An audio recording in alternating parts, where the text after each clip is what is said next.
Acts of the Apostles, chapter 14, BSB version. Verse 1, At Iconium, Paul and Barnabas entered the Jewish synagogue as usual, and they spoke so well that a great number of Jews and Greeks believed.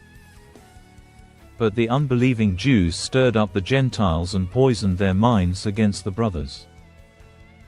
So, Paul and Barnabas spent considerable time there, speaking boldly for the Lord, who affirmed the message of His grace by enabling them to perform signs and wonders. The people of the city were divided. Some sided with the Jews, and others with the apostles. But when the Gentiles and Jews, together with their rulers, set out to mistreat and stone him, they found out about it and fled to the Lycaonian cities of Lystra and Derbe, and to the surrounding region, where they continued to preach the gospel. Verse 8, In Lystra sat a man crippled in his feet, who was lame from birth and had never walked. This man was listening to the words of Paul, who looked intently at him and saw that he had faith to be healed. In a loud voice Paul called out, Stand up on your feet, and the man jumped up and began to walk. When the crowd saw what Paul had done, they lifted up their voices in the Lycaonian language, The gods have come down to us in human form. Verse 12, Barnabas they called Zeus, and Paul they called Hermes, because he was the chief speaker. The priest of Zeus, whose temple was just outside the city, brought bulls and wreaths to the city gates, hoping to offer a sacrifice along with the crowds. But when the apostles Barnabas and Paul found out about this, they tore their clothes and rushed into the crowd, shouting, Men, why are you doing this? We too are only men, human like you.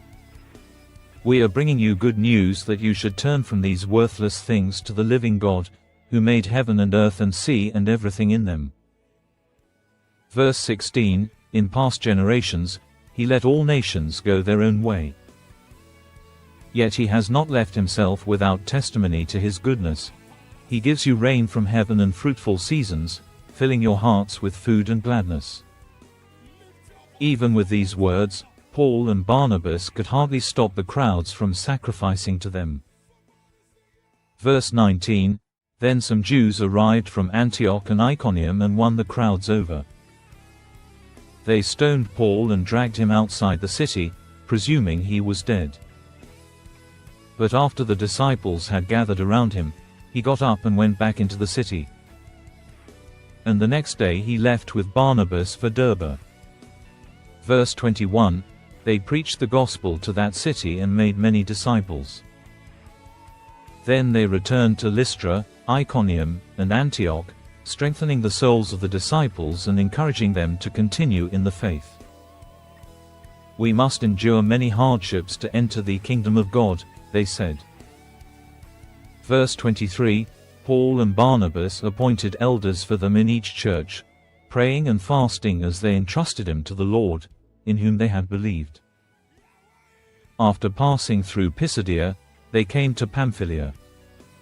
And when they had spoken the word in Perga, they went down to Italia. Verse 26, From Italia they sailed to Antioch, where they had been commended to the grace of God for the work they had just completed. When they arrived, they gathered the church together and reported all that God had done through them, and how He had opened the door of faith to the Gentiles. 28, And they spent a long time there with the disciples.